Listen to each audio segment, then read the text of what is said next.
शासन अधिपति श्रवण भगवान महावीर स्वामी को अनंत अनंत आत्मज्ञानी सद्गुरुदेव प्रधानाचार्य भगवान परम आराध्य परम पूज्य गुरु भगवान के चरणों में नमन। पाठ पर विराजमान हम जीवन निर्माण की उत्तर भारतीय प्रवर्तनी श्रमणी सूर्या ऊर्जा निगर श्री नरसर परम सेवा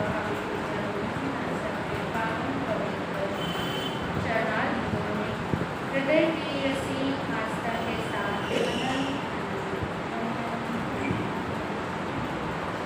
गुरु चरणों में रहकर इस अल्प बुद्धि के द्वारा जो कुछ भी जीवन के ग्रहण कर पा रही हूँ वही गुरु कृपा से गुरु आज्ञा से कुछ देर आपके समक्ष रखने का प्रयास करूंगी। विषय चल रहा है नव तत्वों में से जीव तत्व, अजीव तत्व, बंध तत्व।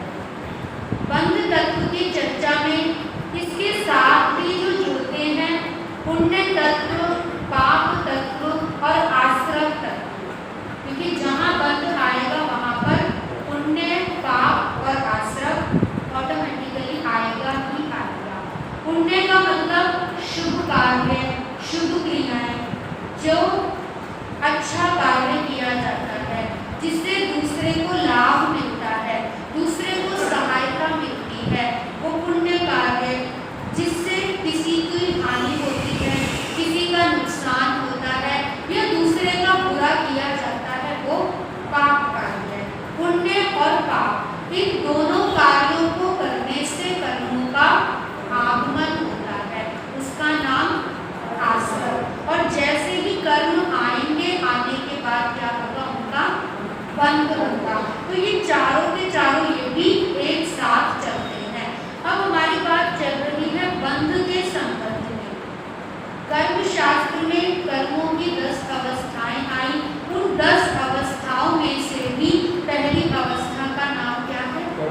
बंध अवस्था, कर्म का बंध। और इसमें हमने जाना था जीव प्रदेशों के साथ कर्म प्रदेशों का आपस में मिलना, एक रूप हो जाना, उसका नाम है कर्म का बंध।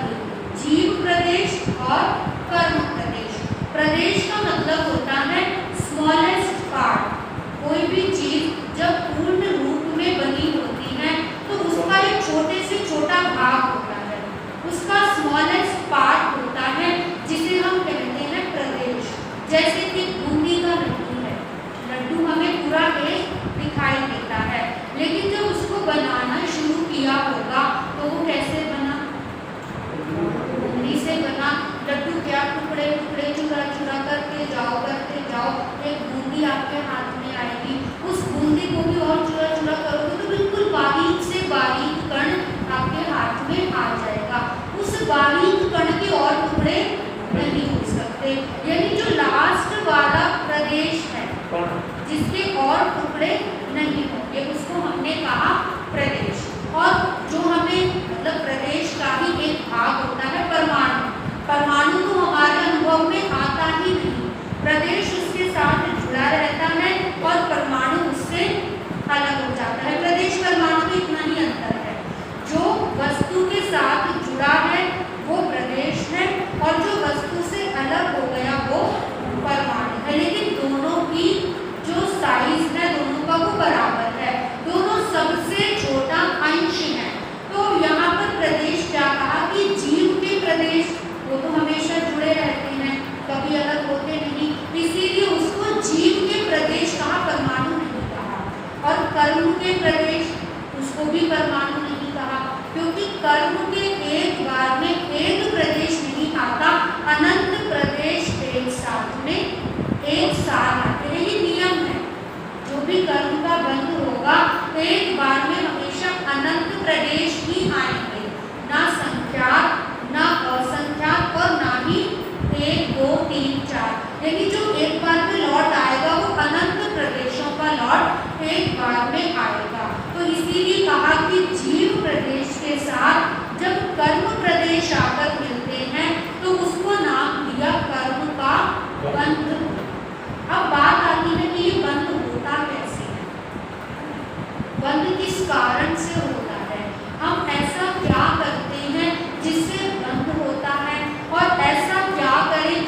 कार्य करेंगे तो मिथ्यात्व लग जाएगा। मिथ्यात्व कैसे लगता है? मिथ्यात्व लगता कैसे है? क्या मिथ्यात्व कोई ऐसा एक हुआ है, कोई ऐसा एक मतलब क्या ऐसी क्या चीज जो लग जाता है? हाँ जी, वस्तु के ऊपर सही श्रद्धा ना होना वो मिथ्यात्व है। मिथ्यात्व एक आत्मा का विपरीत गुण है। मिथ्यात्व कोई ऐसी क्रिया नहीं है कि ये कार्य किया तो मिथ्यात्व लग गया। मिथ्यात्व आत्मा का विपरीत गुण है। जैसे आत्मा का गुण है सम्यक दर्शन। आत्मा का गुण क्या है? सम्यक दर्शन। लेकिन जब तक सम्यक दर्शन नहीं है तो उसका गुण भी विपरीत चल रहा है, उसका नाम हमने कहा मिथ्यात्व। अब इसे थोड़ा सा समझते हैं। मिथ्या यानी रॉन्ग, मिथ्या यानी विपरीत यानी विलोप, और त्व का मतलब क्या होता है? पना। जैसे जैसे कई बार कहते हैं गुरुत्व, गुरुत्व मतलब बड़प्पन, बड़ापना। लघुत्व मतलब छोटापना। उष्णत्व मतलब गर्माहट। शीतत्व यानी ठंडापन। मतलब ये जो त्व प्रत्यय है ना, इसको उसके साथ जोड़ा जाता है जिसमें वो भाव लगते हैं। आपने सुना होगा हिंदी में भाववाचक संज्ञाएं होती हैं, तो भाव बनाने के लिए हम उसके अंदर त्व जोड़ देते हैं। अब जैसे मिथ्यात्व है, मिथ्या का मतलब वो है गलत, लेकिन अब जो गलत भाव है, जो विपरीत भाव है, उसको बनाने के लिए हमने उसके साथ क्या जोड़ दिया? त्व प्रत्यय, यानी मिथ्यात्व हो गया। जितनी भी विपरीत हमारे भाव हैं वो वास्तव में मिथ्यात्व है। अब वो विपरीत क्या है उसको हम तीन बातों से समझेंगे। मिथ्यात्व को हम तीन बातों से समझेंगे जिससे हमें क्लियर होगा कि हमारी कौन सी क्रिया मिथ्यात्व है। क्योंकि कभी कभी ऐसा मन में प्रश्न आ जाता है, किसी ने कह दिया कि आप मंदिर चले गए, मंदिर में जाकर आपने हाथ जोड़ दिए, वो आपको मिथ्यात्व लग गया, मिथ्यात्व का दोष लगा, मिथ्यात्व हो गया, मिथ्यात्व चिपट गया सिर्फ मंदिर में हाथ जोड़ने मात्र से। यहाँ पर कई बार परंपरावादिता आ जाती है। अगर स्थानकवासी, हम कट्टर स्थानकवासी हैं, हम कहते हैं कि मूर्ति पूजक या मंदिरवासी मंदिर में चले गए। अगर स्थानकवासी मंदिर में चला तो उसको मंदिर में मिथ्यात्व लग गया। मंदिरवासी करेगा अगर मंदिर नहीं गया तो उसको मिथ्यात्व लग गया। लेकिन इन क्रियाओं के अंदर मिथ्यात्व है क्या? अगर एक व्यक्ति मंदिर गया, उसने हाथ जोड़े, हाथ जोड़कर वो प्रभु भक्ति में इतना लीन हो गया कि हे प्रभु परमात्मा, आपने ऐसे कर्मों का अंत किया, आपने जन्म मरण का अंत कर दिया, आपने अष्ट कर्मों को नष्ट कर दिया, प्रभु मुझे भी ऐसी शक्ति मिले, मैं भी उन कर्मों का अंत कर पाऊं। तो उसको मिथ्यात्व लग गया इस भाव से। भाव उसके क्या है? बाहर में हमें मंदिर में खड़ा दिख रहा है, लेकिन भाव उसके कहाँ पहुंच गए? एक व्यक्ति जो समाहित में बैठा है, समाहित में बैठकर मन में चल रहा है, अरे घर पे जाकर मैं उसको, मुझे दुकानों से लड़ाई करनी, उसका ये करना है, तो क्या समाहित करने मात्र से उसको सम्यक दर्शन मिल गया? मतलब ऐसा नहीं, इसका ये मतलब नहीं कि मंदिर में जाना मिथ्यात्व नहीं या समाहित करना मिथ्यात्व, ऐसा कुछ नहीं। लेकिन एक मात्र इतना समझना है कि हमारी कोई भी क्रिया ये नहीं कहती कि ये मिथ्यात्व की क्रिया है या ये सम्यक्त्व की क्रिया है। हो सकता है कई बार मंदिर में जाने वाला मिथ्यात्व में है या ना जाने वाला है, या वो सम्यक्त्व में है। कई बार समाहित करने वाला मिथ्यात्व में है, ना करने वाला सम्यक्त्व में, कुछ भी हो सकता है। ये डिपेंड करता है जीव के भावों के ऊपर कि उसके भाव कौन सी दृष्टि के चल रही है। अब उसको कैसे समझना है? पहली बात कही, मिथ्यात्व के लिए जितना भी हमारा संसार के मार्ग का लक्ष्य है वो मिथ्यात्व के अंतर्गत आएगा। पहला क्या कहा कि हम कोई भी क्रिया करते हैं, यदि उसमें संसार मार्ग हमारा लक्ष्य है, संसार के लक्ष्य से जो भी क्रिया की जा रही है, जिससे संसार की वृद्धि हो रही है, जिससे चार गतियों में भ्रमण का मार्ग बढ़ रहा है, उसका नाम क्या है? मिथ्यात्व। अब इसके अंदर क्या क्या आ सकता है? पाप भी हो सकता है, पुण्य भी हो सकता है। हाँ जी, जो आत्मा के हित के लिए नहीं हुआ वो सारा कार्य मिथ्यात्व में आएगा। आप कहेंगे हमारे समय दृष्टि का संसार उसका बढ़ता नहीं था, समय दृष्टि का सिर्फ भ्रष्ट चला जाता है। आपके मन में हो सकता है प्रश्न, आचरण सूत्र में आया सम्मतदंसी न करे पावक, सम्मतदंसी न करे पावक, अर्थात जो सम्यक दृष्टि जीव है वो पाप कर्म नहीं करता, सम्यक दृष्टि पाप नहीं करता। और पाप नहीं करता तो क्या वो पुण्य करता है, क्या वो जगह जगह दान देता है, क्या वो गौशाला या दानशाला या ऐसे कार्य करता है? वास्तव में इसका मतलब क्या है कि सम्यक दृष्टि ऐसा कोई भी कार्य नहीं करता जिससे उसके जन्म और मरण की वृद्धि हो, जिससे उसका जन्म मरण पड़े। असल में क्या होता है, पापों की मंदता को पुण्य कहा जाता है। पुण्य दो प्रकार का होता है, एक तो पुण्य होता है जो हम पुण्य के कार्य करके कमाते हैं, पुण्य के कार्य करके हम जो पुण्य कमाते हैं, एक तो उसको पुण्य कहा जाता है।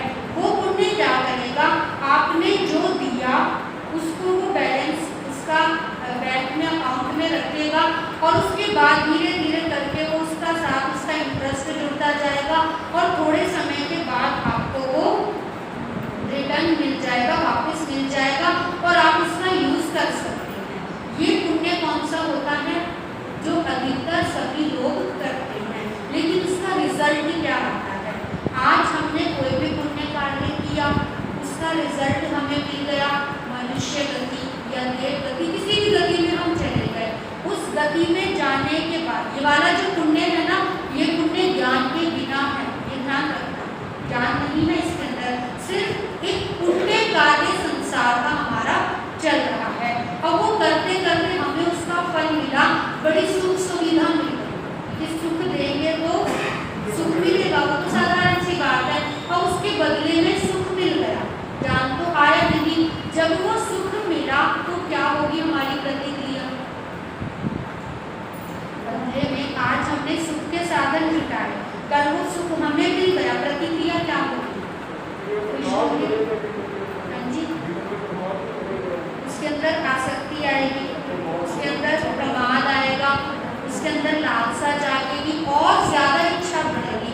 जहाँ लाभ हो तहाँ लोगों को बढ़ गई, लाभ बढ़ता जाएगा तो लोग भी उसका बढ़ता जाएगा, चाहे वो देवगति में जाए चाहे वो मनुष्य गति में जाए, उसका वो बढ़ता तो चला गया। अब जैसे जैसे उसकी इच्छा बढ़ रही है वैसे वैसे इच्छा पूरी करने के लिए क्या करेगा, पुण्य से जब उसकी इच्छा पूरी हो जाएगी वापस क्या करना पड़ेगा उसको, और पुण्य करने के लिए क्या करना पड़ेगा, पाप का सहारा लेना पड़ेगा। पुण्य का फल भोग रहा है, लेकिन पुण्य का फल भोगेगा कैसे, पाप के साथ। जैसे ही उसने उसके अंदर रस लिया, जैसे ही आसक्ति हुई, अटैच हो गया, वैसे ही राग आया, द्वेष आया, विषाया आ गई, क्या हुआ, पाप हो गया। पुण्य का फल भोगते हुए वापस पाप हुआ, और पाप हुआ तो उसका फल क्या मिलेगा, क्या मिलेगा, दुख मिलेगा, बाद में दुख मिलेगा। पहले हमें लग रहा है कि बड़ा सुख मिल रहा है क्योंकि पुण्य किया तो सुख मिल गया, लेकिन अगर ज्ञान के बिना वाला जो पुण्य है उसका फल एंड में रिजल्ट क्या आया, रिजल्ट तो आपके फिर दुख आया, फिर पाप आया, फिर दुख आया, तो फिर वो नरक त्रियंच गति में गया, और नरक त्रियंच गति में गया फिर उसके पाप होंगे, फिर पाप होंगे, तो वो साइकिल क्या होगा, साइकिल तो चलता रहा। एक जन्म के लिए तो लगेगा कि अच्छा फल मिल रहा है, लेकिन अगले ही जन्म में या अगले ही पल में वापस पाप, वापस दुख, वापस गति भ्रमण। इसीलिए उसको क्या हाँ जी, पुण्य के साथ ज्ञान जोड़ना पड़ेगा। मिथ्यात्व के साथ में अगर हमारे ये पुण्य कार्य भी चल रही है, मना नहीं किया मत करो। कभी कभी लोगों को ये चीजें समझ में नहीं आती कि महाराज पुण्य करने को मना कर रहे, क्या हम किसी की सहायता ना करें, सहायता करने की मनाही नहीं है, आप करो, बहुत करो, लेकिन उसके साथ ज्ञान तो हो, हम किस लक्ष्य से कर रहे हैं। अगर बिना ज्ञान के 21वें देवलोक तक भी अबोली जीव चला जाता है, अबोली जीव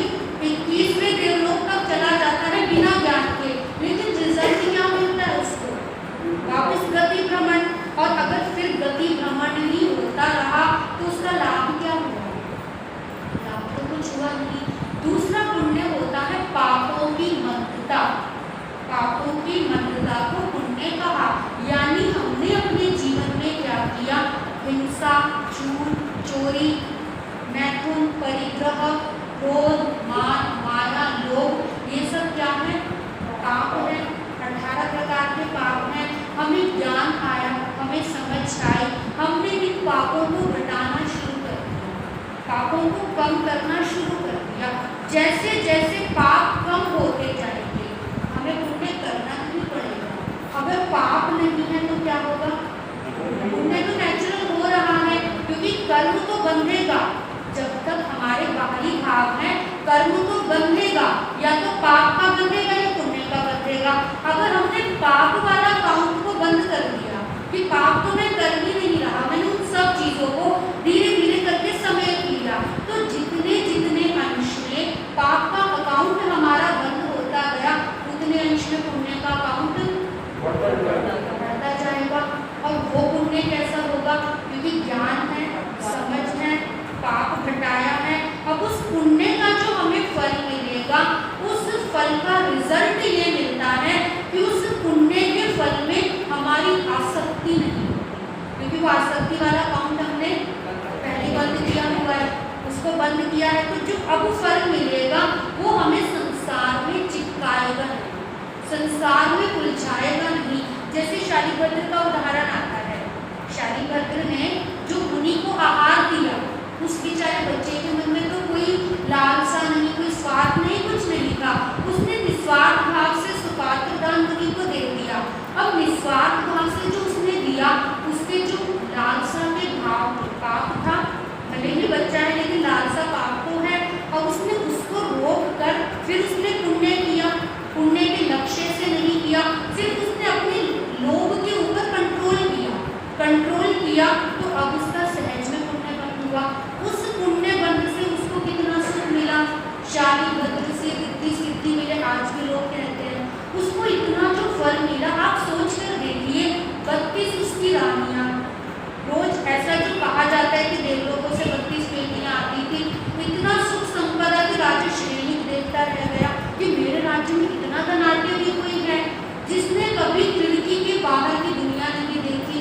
वो शालीभद्र जैसे ही उसको एक छोटा सा निमित्त मिला, तो मेरे ऊपर भी कोई नाथ है, बेटा नीचे आ जाओ, नाथ आए हैं। क्या कहा शालीभद्र ने? हाँ, लेकर कोठरे में डाल दो ना। बेटा लेने वाली चीज नहीं, नाथ हमारे स्वामी आए हैं। स्वामी? मेरे ऊपर भी कोई स्वामी है? ऐसे जीवन का क्या फायदा जिसके ऊपर कोई और नाथ हो, कोई और स्वामी हो? मुझे तो अपना स्वामी है। सोचिए, इतना सा निमित्त और इतनी धन वैभव ऐश्वर्य संपदा छूटने में कितना समय लगा? इतने से निमित्त ने जागृत कर दिया। वो उस व्यक्ति को नहीं, वो उसने जो पुण्य कमाया था वो पापों को घटाकर कमाया था, इसीलिए उस पुण्य ने उसे चिपकाया नहीं, उसे बांधा नहीं अपने साथ। और जैसे ही निमित्त मिला वो जागृत हो गया। रोज रोज एक एक नारी को छोड़ने लगा। 32 नारियां थी, 32 को एक एक करके छोड़ने लगा। फिर जैसे ही अपने बहनोई का निमित्त मिला, वैसे ही क्या हुआ? अरे कायर, छोड़ना है तो एक एक करके क्या छोड़ना, एक साथ छोड़।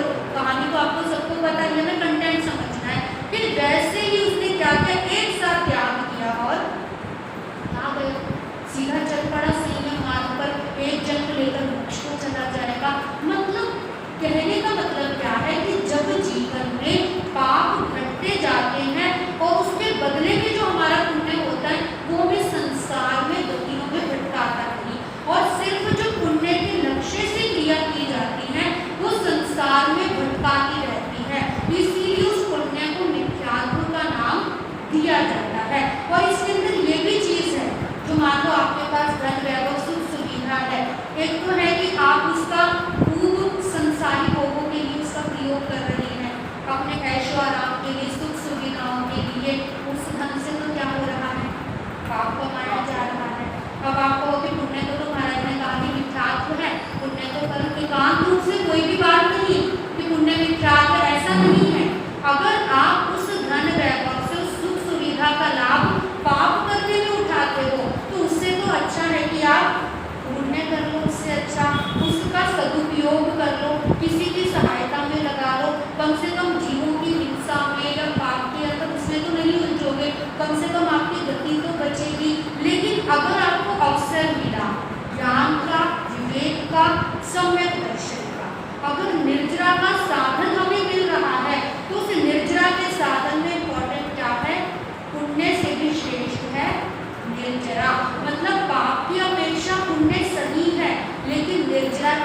अपेक्षा पुण्य भी छोड़ने योग्य है।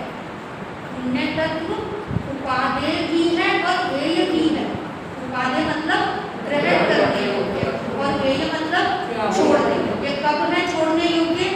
जब निर्जना का अवसर हो। और उपादेय कब है? जब पाप का अवसर हो। जब हमें लग रहा है कि यहाँ तो आज मैं इन पापों में उलझने वाला हूँ, वहाँ अपने आप को बैक करने के लिए हम पुण्य में चले गए। लेकिन जो मुख्य है, जो बेस्ट है, वो गुड बेटर बेस्ट वाली बात आती है ना, जो बेस्ट है वो तो क्या है? निर्जना का अवसर, ज्ञान को प्रकट करना और सम्यक दर्शन को प्रकट करना, यानी जीवन से निहितार्थ को निकालना। इसको एग्जाम्पल से हम समझेंगे आगे के दिनों में जैसे कि आप आएंगे। तो अभी के लिए सिर्फ हमें इतना समझना है कि पहला जो हमारा पॉइंट है मिथ्यात्व को समझने का, कि जिन कार्यों से, जिन भावों से हमारे संसार की वृद्धि होती है, संसार के मार्ग की तरफ हम बढ़ते जाते हैं, उसका नाम है मिथ्यात्व। अब उसमें आप खुद सोच सकते हैं, जो भी आप क्रिया करें, जो भी आप कार्य करें, कि इसका एंड रिजल्ट मुझे क्या मिलने वाला है, वो रिजल्ट आप खुद लेकर खुद सोच सकते हैं कि ये मिथ्यात्व है या सम्यक्त्व है। और कैसे हम मिथ्यात्व से सम्यक्त्व की ओर बढ़ेंगे, ये सारा वर्णन आप आएंगे, सुनने से याद होगा। आज के लिए यही पर अपने विषय को विराम देती हूँ। ओम शांति।